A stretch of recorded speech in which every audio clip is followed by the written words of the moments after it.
Component properties have fundamentally changed how we build in Figma. But the more you use them, the more you noticed all of the little shortcomings and things that were missing. As a result, we had feature requests flying in from left and right, and thankfully, Figma listened. Because with this new beta release, they have taken this feature set to a totally new level. Let's dive in.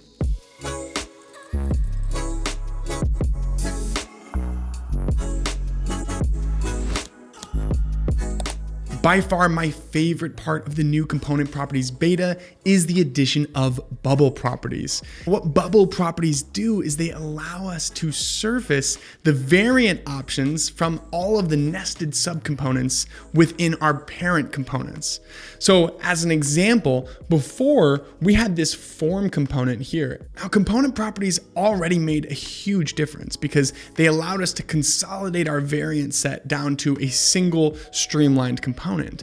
But if I wanted to change the state of this subcomponent here, which in this case it's a select, I couldn't actually do that. I would have to do things the old-fashioned way where I double-click into this component, and now I have the ability to do things like change the state. But with the new component properties beta, you can select any main component, add a new property, and then select nested instances.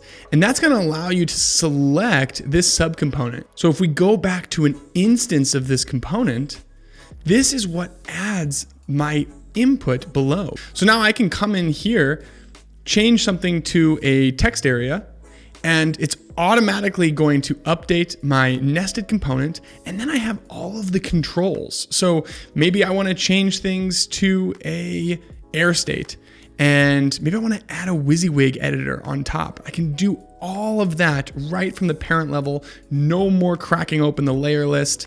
It is super, super convenient, especially when you're using components like forms that are really high touch, meaning that we're using them in our designs basically every single day. This is going to save us countless clicks as we're designing our products. Now, my second favorite part of the new component properties beta is that we don't have to break out components anymore. And what I mean by that is if we look at this user nav menu here, I want to be able to switch back and forth between the avatar being present and using some kind of a default placeholder. But the problem is, in the old version of component properties, the only way to do that was by selecting this component and then adding an instance swap right here. And this worked okay, but it's a little bit annoying because then we are basically having to create two separate components.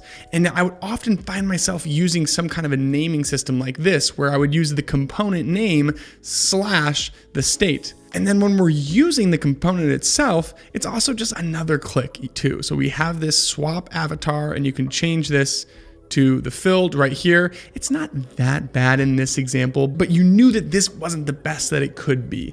And so that's why I'm really excited about bubble properties, because what it allows us to do is combine these into a single user avatar component.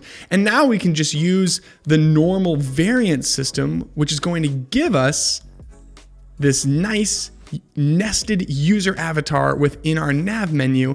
And now we have all of the benefits of variants, where we get this friendly little toggle, and it's one click. It looks great. It's super clear because it's broken out from the component structure above. And honestly, it just makes so much more sense to have these be two states of a single component rather than two separate components that we have to keep track of. Now, the third thing that I'm so excited about is this idea of preferred values. And I specifically like it because it makes slot components so much more intuitive to use. If you've already seen the strategies for component properties lesson, you'll know that one of the things I was recommending is to put slot components in the same frame as some recommended content components, so that when you're using your slots, it was automatically going to present designers with some content that made sense to swap in. It's a little bit hacky, but it worked. Well, Figma basically took that concept and productized it, and it works great. So within here, I have an instance swap for my slot, but when I click, I automatically have preferred components as a dropdown. And so I can really quickly swap in things like event details and event type and auth and things like that. And that's just pulling from these components here. They don't even have to be in a single frame. So the way that I do that is within my modal, if we select this content slot and go to the settings, you'll see that anytime you add an instant swap property, you now have the ability to set preferred values, which is accomplishing the same thing as putting things in a frame like this. And that way I make sure that designers never have to think about what can go in here. I can give them some smart defaults right off the bat. Now, one thing that I think is particularly cool is you'll notice this is not a local component. And I can actually put this into my designs like so, and it's not actually coming from this file. This is coming from a totally separate library, which is amazing. So it really speaks to the value of thinking in terms of content components, because the more content that we're turning into components, the more that we can bridge systems within Figma and seamlessly share content across our different primitives like a modal component. Now, a quick word of caution. Just because you can bubble properties up doesn't mean that you necessarily should. You should always be thinking about the user experience for the end consumer of your component. When they insert something like this header, what do we actually want to show them? Does it make sense to show them all of these different tabs so that they can change the state right here?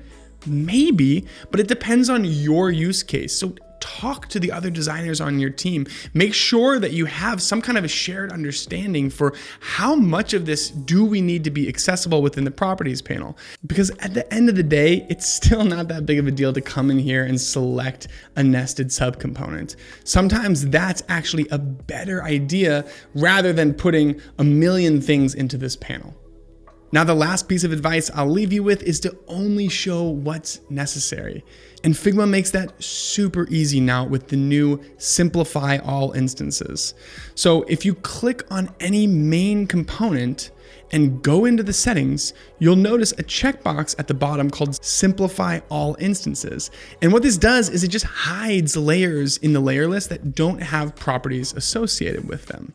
There's really two main benefits to that. One is it creates a distraction-free experience for other designers. So instead of seeing this, when they open up your component in the layer list, they'll see this, and Figma will automatically truncate things into this secondary see all layers button. The other really valuable element is it's going to make it harder for other designers to mess up our components because they don't even see some icon that shouldn't be changed, or they don't even see some auto layout that shouldn't be adjusted. So this is a great addition to the overall component consumption experience. Hopefully these tips and tricks are enough to get you going, but honestly, the best way to discover the power of component properties is to just start tinkering. Don't feel like you have to refactor your entire system all at once. Find little opportunities and little workflows that you can streamline with some of these new beta features, and I promise the other designers on your team are gonna love you for it, and you'll have a lot of fun doing it.